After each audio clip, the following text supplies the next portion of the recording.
What's going on, everyone? Badger here. Should have liked and sub, and let's get into this. If you were looking forward to that Wolverine game, forget all those leaks that we saw of how much like the Spider-Man games, where they may just stop playing Spider-Man to go play as ugged up Mary Jane Watson, or in some cases Miles, during really badly paced stealth missions, just so you could get back to Spider-Man. They're probably going to do the same thing in Wolverine. You have stop, play as Jean Grey, other characters, and amongst all of that, they're going to gay it up. They're going to do what they do in all things now and gay it up. Shout out to X-Men 97.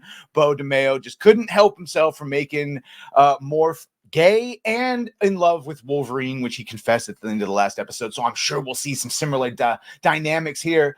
And of course, associative narrative director at Insomniac Games, who is working on the upcoming Marvel's Wolverine game, Mary Kinney, declared that every lever must be pulled in order to push LGBTQ plus agenda, speaking with dual shockers about a recent GLAAD report bemoaning the lack of LGBTQ plus characters in video games, and they're literally in every single video game franchise and game, but okay.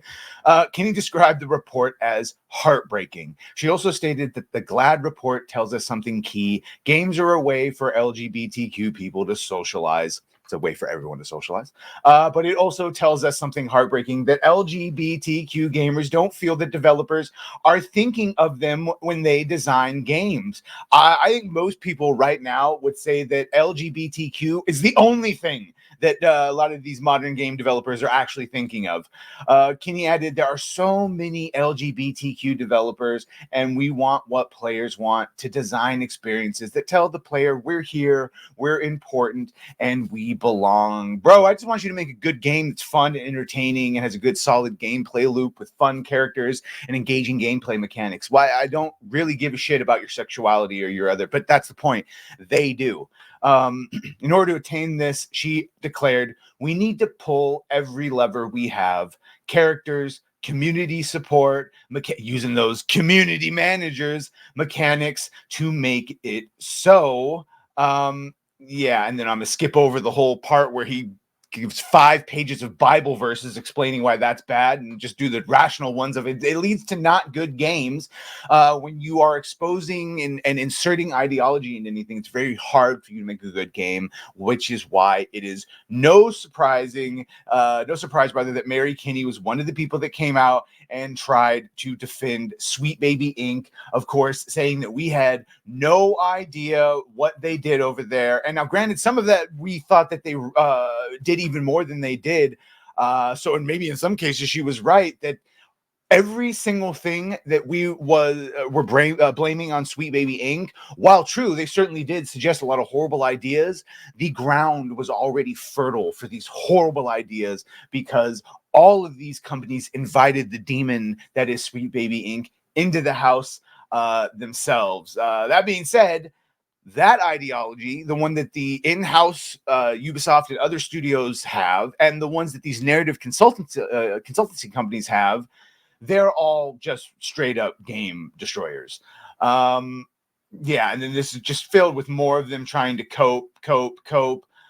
Even when they point out the games that Sweet Baby Inc. was involved in and trying to make a go. I'm assuming this is also that when Wolverine comes out, they can find out that if not straight up involved with Sweet Baby Inc., there were people that used to work there pushing the same ideology, and they go, well, look at this. But even if you point to Spider-Man 2 or Ragnarok, those get made fun of for gay inclusion and all the gay and the deaf girl spray painting in Spider-Man 2, black elves in Ragnarok. So they are free of, they're not free of that either. And this cope of what Sweet Baby Inc. does is, I will just explain real quick. I will read his. It's the dumbest shit. This is him trying to explain what Sweet Baby Inc. was, just in retaliation of trying to, retroactively trying to defend what will probably happen to Wolverine. But he says, if you are still confused as to why something like this would exist, let me break it down to you. Let's say I'm a young black gamer who lives in Los Angeles. So I started a service to say, yo, if you come up with a character or story that involves a young black gamer who lives in Los Angeles,